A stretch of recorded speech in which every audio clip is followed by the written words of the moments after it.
Sometimes we want to pass children to a component, just like how we are passing a list group to this div element here. So in this lesson, I'm going to show you how to create a component that can accept children. So back to our components folder, let's add a new file called alert.tsx. Now let me show you a shortcut. Instead of defining a function here and then exporting it, we can use a shortcut. So here in the extensions panel, if you search for ES7+, you will find this extension. It's called ES7+, React, Redux, and React Native. It's a very popular extension. Look at how many times it's been downloaded. So once you install this, you can type RAFCE. Now it's not coming up, I don't know why. So let's close this file and open it one more time. Now let's try again. Good. So this is short for React Arrow Function Component Export.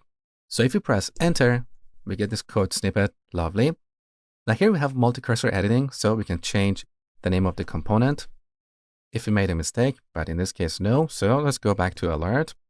And then we press escape to exit multi-cursor editing. Good. Now we don't need to import React on the top. So here's our alert component. Now let's add this to our app component and test our application up to this point. So we go to the app component. Now we're done with our list group for now. So let's delete all the code here. Now inside this div, we want to add an alert. So let's add alert. Good. Now back to the browser. So here's our alert component. Lovely. Now to display an alert, we're going to borrow some code from Bootstrap. So head over to Bootstrap website, go to the docs, and here on the left side, under components, you should find alerts. So let's find out the markup we need to render an alert like this. So that is very straightforward. We need a div with two classes. The base class is alert that all of these have. The second class is a class that determines the color. So if we use alert primary, we get this blue alert by default. So back to our alert component, let's give this div a couple of classes, alert and alert primary. All right, this is what we get. Lovely. Now we need to make this dynamic. So we want to pass the text as a prop. To do that, first we need to use an interface to define the shape of props. So props, here we need a property called text of type string. Then we add a parameter here of type props. In fact, it's better to destructure this and grab the text property and render it right here. Okay, now back to our app component. Here we should set the text to something like hello world. Before going further, let's test our implementation.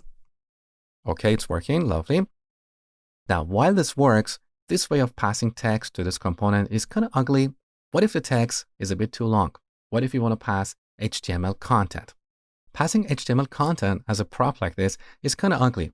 Wouldn't that be nicer if you could pass text as a child to this component? Let me show you how. So we want to be able to use this component like this. This is better.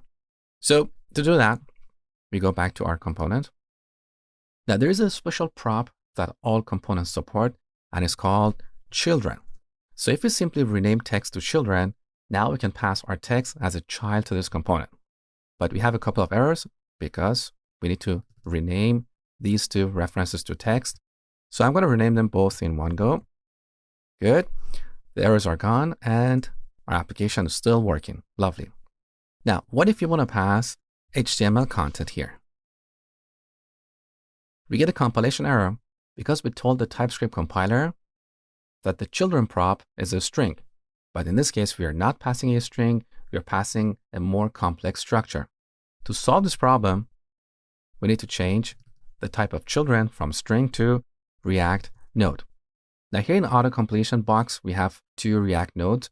The first one is an abbreviation.